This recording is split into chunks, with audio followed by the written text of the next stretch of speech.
Assalamualaikum warahmatullahi wabarakatuh. A'udzubillahi minasyaitonirrajim. Bismillahirrahmanirrahim. Rabbi sholli wa yassirli amri wahlul 'uqdatam min lisani yafqahu qawli. Pertama-tama mari kita panjatkan puji syukur kehadirat Allah Subhanahu wa taala yang telah memberikan rahmat dan hidayahnya sehingga kita semua masih diberikan kesehatan dan diberikan kelancaran untuk perkuliahan di semester 2 ini. Dan tak lupa yang saya hormati Bapak Iman Nurjaman selaku dosen mata kuliah aplikasi komputer. Di sini kami akan menjelaskan ataupun memaparkan materi dampak pandemi pada pendidikan dan antusiasme pendidikan di Indonesia. Untuk melanjutkan ke materi, saya akan menyebutkan siapa saja sih kelompok kami. Yang pertama ada Saudari Resti, yang kedua ada Saudari Sapna, dan ketiga ada Saudari Jaina, dan keempat ada Muhammad Rizky, dan kelima saya sendiri Ricky Subagja, dan yang keenam adalah Kang Uus Jubiana SP. Nah, untuk melanjutkan materi, di sini saya akan menjelaskan pengertian COVID-19. Nah, COVID-19 adalah penyakit menular yang disebabkan oleh jenis coronavirus yang baru ditemukan. Virus baru dan penyakit yang disebabkan ini tidak dikenal sebelum mulainya wabah di Wuhan, Tiongkok, bulan Desember tahun 2019. COVID-19 ini sekarang menjadi sebuah pandemi yang terjadi banyak di negara seluruh dunia. Jadi, sebelum terjadinya penyakit yang berada di Wuhan, Tiongkok, COVID-19 ini belum ada dikenal, tetapi sudah terjadinya penyakit melanda Wuhan ataupun Tiongkok, sehingga penyakit ini menyebar ke seluruh dunia. Banyak sekali dampak yang terjadi dari COVID-19, baik itu dari perekonomian maupun pendidikan. Nah, kami di sini akan membahas mengenai dampak COVID-19 dari segi pendidikan. Apa sih perbedaan pendidikan sebelum dan sesudah adanya COVID-19? Nah, nanti lanjut saja kepada Teh Sapna yang akan menjelaskan bagaimana sih perbedaan sebelum terjadinya COVID-19 dan sesudah terjadinya COVID-19. Nah, saya serahkan kepada Teh Sapna, waktu dan tempat, saya persilahkan. Assalamualaikum warahmatullahi wabarakatuh. Perkenalkan, nama saya Safna Mutia Dermawan. Di sini saya akan membahas tentang sistem pendidikan sebelum dan sesudah COVID-19. Pendidikan adalah pembelajaran pengetahuan, keterampilan, dan kebiasaan sekelompok orang yang diturunkan dari satu generasi ke generasi lainnya. Pendidikan juga sering terjadi di bawah bimbingan orang lain. Saat ini, pendidikan menjadi salah satu yang terdampak pandemi COVID-19. Menghadapi hal tersebut, akhirnya Menteri Pendidikan dan Kebudayaan Republik Indonesia menetapkan bahwa pembelajaran dilaksanakan secara jauh atau daring. Hal ini agar menghindari adanya klaster baru COVID-19. Mungkin seperti PAUD, jaga jarak yaitu 1,5 meter dengan peserta didik per kelasnya yaitu maksimal 5 orang. Lalu ada SMA, SMK, MA, MAK, SMP, MTS, dan MA. Jaga jarak sama yaitu minimal 1,5 meter dan maksimal 18 orang peserta didik per kelas. Yang kedua, sekolah sebelum pandemi ini sifatnya wajib, sedangkan pada masa pandemi ini tidak wajib atau daring dengan menggunakan media Zoom, Google Meet, dan media lainnya. Lalu yang ketiga, kapasitas kelas saat sebelum pandemik juga bisa sepenuhnya dimanfaatkan. Sementara pada saat pandemi ini, sekolah yang boleh dibuka hanya menampung 30-50% kapasitas kelas. Yang keempat, jadwal masuk sekolah saat pandemi ini tidak boleh sampai sore atau full, hanya beberapa jam saja. Dan yang terakhir adalah larangan. Ada sejumlah larangan yang diterapkan dalam pembelajaran tatap muka di sekolah. Pada masa pandemi COVID-19, diantaranya warga sekolah, bagi yang memiliki penyakit peserta, komorbid, memiliki gejala COVID-19, dan serumah dengan pasien COVID-19, tidak boleh datang ke sekolah. Warga sekolah harus sehat jika datang ke lingkungan sekolah. Mungkin itu saja yang bisa saya sampaikan. Terima kasih. Wassalamualaikum warahmatullahi wabarakatuh. Assalamualaikum warahmatullahi wabarakatuh. Sebelumnya, saya ucapkan terima kasih kepada Saudari Sapna yang telah menjelaskan materi sebelumnya. Selanjutnya, di sini saya akan menjelaskan materi mengenai dampak positif COVID-19 bagi dunia pendidikan. Dampak positif COVID-19 bagi dunia pendidikan yang pertama yaitu memicu percepatan transformasi pendidikan. Pandemi COVID-19 berujung pada penutupan sekolah sebagai upaya penyebarannya ke masyarakat Indonesia. Singkat kata, pemerintah telah memberlakukan sistem pembelajaran jarak jauh atau PJJ atau yang biasa kita sebut sebagai pembelajaran daring atau online. Sistem berbasis teknologi yang berani tentunya membutuhkan institusi pendidikan, guru, siswa, bahkan orang tua untuk melek teknologi. Mempercepat transformasi teknologi pendidikan di negeri ini. Hal tersebut tentunya berdampak positif karena pemanfaatan teknologi dalam dunia pendidikan sejalan dengan era revolusi industri yang terus berkembang. Yang kedua yaitu banyak muncul aplikasi pembelajaran online. Akselerasi transformasi teknologi pendidikan akibat pandemi COVID-19 telah melahirkan berbagai platform program pembelajaran online untuk mendukung pembelajaran yang berani. Banyak program studi online menjadikan pembelajaran lebih efektif. Aplikasi pembelajaran online dikembangkan dengan menyediakan fitur-fitur yang memudahkan pembelajaran online, seperti Zoom Meeting, Google Meet, Microsoft Teams, dan lainnya. Yang ketiga, yaitu jumlah kursus online gratis. Kursus online gratis mulai berkembang di tengah pandemi COVID-19. Banyak lembaga bimbingan belajar menyediakan kursus online gratis atau beberapa dengan harga diskon, seperti yang diterapkan oleh Ruang Guru, Zenius, Ruang Belajar, Kuiper, aplikasi kelas kami, dan sebagainya. Yang keempat yaitu munculnya kreativitas tanpa batas. Pandemi COVID-19 telah memunculkan ide-ide baru. Ilmuwan, peneliti, dosen, bahkan mahasiswa mencoba melakukan eksperimen untuk menemukan kreativitas baru dan menghadirkan proses pembelajaran yang efektif dan efisien sehingga dapat melaksanakan proses pembelajaran yang menyenangkan dan tidak membosankan. Yang kelima yaitu kolaborasi orang tua dan guru. Selama pandemi ini, para pelajar tentunya akan menghabiskan waktunya untuk belajar di rumah, di mana hal ini membutuhkan kolaborasi inovatif antara orang tua dan guru agar siswa dapat terus belajar online secara efektif. Selain itu, kolaborasi inovatif dapat mengatasi berbagai keluhan selama pembelajaran online. Hal tersebut akan berdampak positif bagi dunia pendidikan, baik saat ini maupun yang akan datang. Yang keenam, yaitu penerapan ilmu dalam keluarga. Ketika semua sekolah ditutup, ini menjadi kesempatan bagi siswa untuk mengaplikasikan ilmu-ilmu di tengah keluarganya. Baik itu sekadar membuka diskusi atau dengan mengajarkan ilmu yang didapat kepada keluarga. Hal ini berperan penting dalam meningkatkan pemahaman siswa terhadap suatu ilmu melalui penerapan langsung. Ilmu yang diterapkan secara langsung akan berpengaruh tidak hanya bagi yang mengaplikasikannya, tetapi juga bagi yang menerimanya. Yang ketujuh ialah guru menjadi lebih akrab dan melek teknologi. Tidak dapat dipungkiri bahwa proses pembelajaran di tengah pandemi harus dilakukan melalui metode online, sehingga penggunaan perangkat teknologi sangat dibutuhkan. Selama pandemi ini, banyak dilakukan pelatihan bagi para guru dengan tujuan memberikan pembinaan guna menentukan metode pembelajaran yang bisa diterapkan pada saat pandemi, yang tentunya berbasis teknologi. Yang kedelapan ialah internet sebagai sumber informasi yang positif. Jika proses pembelajaran pada umumnya menggunakan buku cetak sebagai sumber belajar utama, maka dalam proses pembelajaran online, internet merupakan sumber informasi yang dapat digunakan. Internet tidak lagi hanya digunakan oleh siswa sebagai sarana hiburan atau bermain media sosial, tetapi juga bisa digunakan untuk mendapatkan informasi tentang pelajaran yang diajarkan, seperti mengakses buku digital, video pembelajaran, dan lain sebagainya. Dan yang terakhir yaitu siswa dapat diawasi oleh orang tua secara langsung.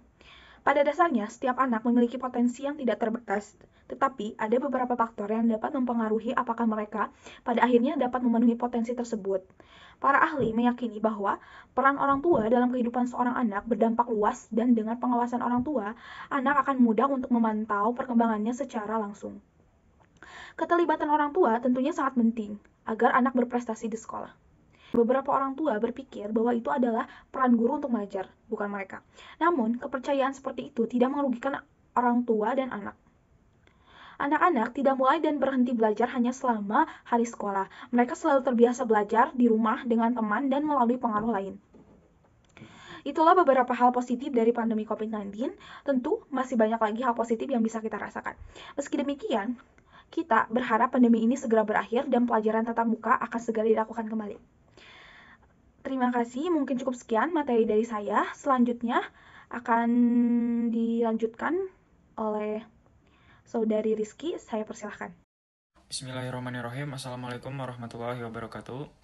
Perkenalkan, nama saya Muhammad Rizky Randi. Di sini saya akan menjelaskan apa-apa saja dampak negatif dari coronavirus 2019 yang terjadi di dunia saat ini, khususnya di Indonesia.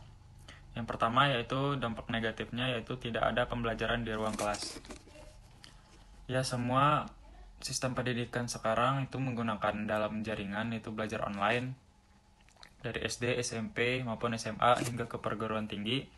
Semua menggunakan online atau berbasis digital. Dan yang kedua, kesenjangan sumber daya. Yang ketiga, proses belajar terasa lebih berat. Yang keempat, meningkatnya risiko berbahaya. Yang kelima, materi yang disampaikan tidak maksimal. Yang keenam, lambatnya dalam mengakses informasi. Yang ketujuh, fasilitas kurang memadai. Yang kedelapan, kesanggupan dalam menghadapi teknologi. Yang kesembilan, kendala dalam jaringan. Sekian dari saya. Wabillahi taufiq wal hidayah. Wassalamualaikum warahmatullahi wabarakatuh. Perkenalkan, saya Zainal Habibah. Saya di sini akan membacakan materi tentang antusiasme siswa mengikuti pembelajaran di masa pandemi COVID-19 ini. Antusiasme siswa mengikuti pembelajaran di masa pandemi COVID-19. Pada masa pandemi COVID-19, hampir seluruh aktivitas melemah dan mereka para pekerja terpaksa harus dirumahkan untuk sementara waktu. Hal tersebut dilakukan untuk mengurangi jumlah penyebaran virus COVID-19. Begitu juga dalam dunia pendidikan, bagi mereka para tenaga pendidik akan merasa kewalahan dalam menghadapi transformasi pembelajaran yang sebelumnya dilakukan secara langsung di sekolah dan sekarang harus melalui sistem daring atau online. Dan juga banyak faktor penghambat dalam pelaksanaan kegiatan pembelajaran online, antara lain contohnya seperti para guru era 80-an belum menguasai teknologi akan merasa kesulitan dalam melakukannya, dan ada juga faktor orang tua yang mengeluh karena harus memfasilitasi kebutuhan teknologi anaknya. Tidak semua orang tua juga paham tentang teknologi. Hal tersebut tentu tidaklah mudah terutama bagi mereka. Namun bagi orang tua siswa yang sama-sama seorang guru, hal itu tidaklah terlalu sulit. Dan di sisi lain juga, mereka akan mengeluh mengenai biaya pembelian kuota internet karena mereka para pekerja telah dirumahkan sehingga mereka tidak memiliki penghasilan yang cukup. Apabila ada pun, itu hanya untuk mencukupi kebutuhan sehari-hari. Dan juga banyak siswa yang mengeluh bosan dan terbebani karena banyak tugas yang diberikan oleh guru. Hal tersebut tentu menjadi tantangan bagi guru, terutama guru milenial. Para guru harus lebih meminimalisir hal tersebut. Mereka dituntut harus bisa mengoperasikan teknologi untuk mengembangkan kreativitasnya dalam melaksanakan pembelajaran secara daring. Misalnya, guru dapat membuat konten video kreatif bahan pembelajaran melalui YouTube agar siswa tidak cepat bosan. Dan selain itu, peran orang tua juga harus mendampingi anaknya ketika melaksanakan kegiatan pembelajaran. Mereka juga harus berusaha memfasilitasi kebutuhan anaknya agar anak akan tetap mendapat pendidikan yang layak dan baik. Pilihan selain belajar online adalah pembelajaran secara luring yang dapat dilakukan oleh guru jika kondisi siswa tidak sepenuhnya bisa melakukan pembelajaran secara daring. Bisa jadi itu karena hal seperti jaringan, kuota, maupun keterbatasan perangkat gawai yang dimiliki oleh instansi sekolahnya. Tentu saja, model pembelajaran luring dilakukan dengan protokol kesehatan yang ketat dan mengatur jumlah siswa yang datang ke sekolah. Dan jika pada model pembelajaran luring, siswa yang datang ke sekolah dengan jumlah terbatas, maka pada model pembelajaran home visit, guru yang datang ke rumah-rumah siswa untuk melaksanakan kegiatan belajar mengajar. Dan baru-baru ini, model pembelajaran yang lebih menarik digunakan adalah blended learning, yaitu penggabungan antara pembelajaran tatap muka dengan pembelajaran dalam jaringan atau daring. Baik dari cara penyampaian hingga gaya pembelajaran, sehingga kombinasi pengajaran yang tercipta tetap menekankan interaksi sosial, tapi tidak meninggalkan aspek teknologi. Dalam model pembelajaran tersebut juga digunakan juga model problem based learning dan project based learning. Tujuannya agar siswa dapat memecahkan masalah yang dihadapi dan memiliki proyek atau karya yang dihasilkan selama pembelajaran. Assalamualaikum warahmatullahi wabarakatuh. Baik, di sini saya Wisudyan Supadi Putra akan melanjutkan materi dari presentasi, yaitu yang selanjutnya ada langkah-langkah penanganan pandemi COVID-19 bagi dunia pendidikan. Nah, ada apa aja nih? Nah, di sini ada banyak sekali ya cara penanganannya. Yang pertama ada menjalankan suatu hal yang dimulai dari cara menjamin keselamatan para siswa sehingga memastikan hak pendidikan mereka terpenuhi ya. Dalam mengembangkan rencana kontingensi, otoritas pendidikan setempat serta sekolah juga berdiskusi dengan para pakar kesehatan. Untuk apa? Untuk mendapatkan masukan mengenai apa saja yang harus diterapkan di sekolah. Nah, yang selanjutnya, yang kedua yaitu mendistribusikan sumber-sumber daya yang dapat menyebabkan penyakit, sumber-sumber yang seperti peralatan untuk mengukur suhu tubuh, masker, dan lain sebagainya. Dipastikan itu semua harus tersedia di semua sekolah. Nah, Yang selanjutnya yang ketiga yaitu menciptakan tim mencegah penyakit di sekolah untuk mendorong penerapan protokol kesehatan dan keselamatan. Nah, tim ini juga bertugas menyebarkan cara-cara mencegah penyakit, memonitor status kesehatan para siswa dan staf di sekolah ya, semuanya yang di sekolah. Juga melaporkan apabila ada warga sekolah yang terinfeksi COVID-19. Yang keempat yaitu memastikan ketersediaan dan terdistribusinya sumber-sumber belajar bagi semua siswa dan guru ya selama sekolah ya, selama menjalankan kegiatan-kegiatan di sekolah. Untuk yang selanjutnya yaitu menerapkan kebijakan cuti yang fleksibel bagi para orang tua yang harus mendampingi anak-anaknya belajar di rumah. Kemudian juga kebijakan ini khususnya dibuat untuk orang tua dengan anak-anaknya yang masih berusia kurang dari 12 tahun ya, untuk anak-anak difabel. Lewat kebijakan ini diharapkan anak-anak dapat belajar ya secara maksimal dengan bimbingan orang tua di rumah. Baik ya, untuk yang selanjutnya itu yang keenam, menyediakan pelatihan-pelatihan yang dibutuhkan oleh para guru agar mereka lebih siap dalam merencanakannya, mendesain dan implementasikan kegiatan belajar online yang berkualitas itu, jangan yang biasa-biasa aja gitu. Yang ketujuh yaitu memonitor kondisi sosial dan emosional para guru dan siswa dengan harapan agar pandemi ini tidak meruntuhkan moral mereka sehingga tetap dapat menjalankan proses pembelajaran secara optimal. Nah, meskipun di rumah juga akhlak, adab dan yaitu sikap harus dijaga juga gitu ya, agar supaya lebih tidak meruntuhkan sikap moral kita gitu. Yang selanjutnya itu mengurangi ketergantungan terhadap pertemuan tatap muka ya, khususnya bagi orang luar ya yang bergerak di bidang pendidikan. Salah satu caranya yaitu dengan apa? Dengan adanya mengembangkan kapasitas untuk melaksanakan metode belajar hibrid ya. Mungkin cukup itu yang dapat saya sampaikan. Mohon maaf bila ada kesalahan. Terima kasih. Wassalamualaikum warahmatullahi wabarakatuh.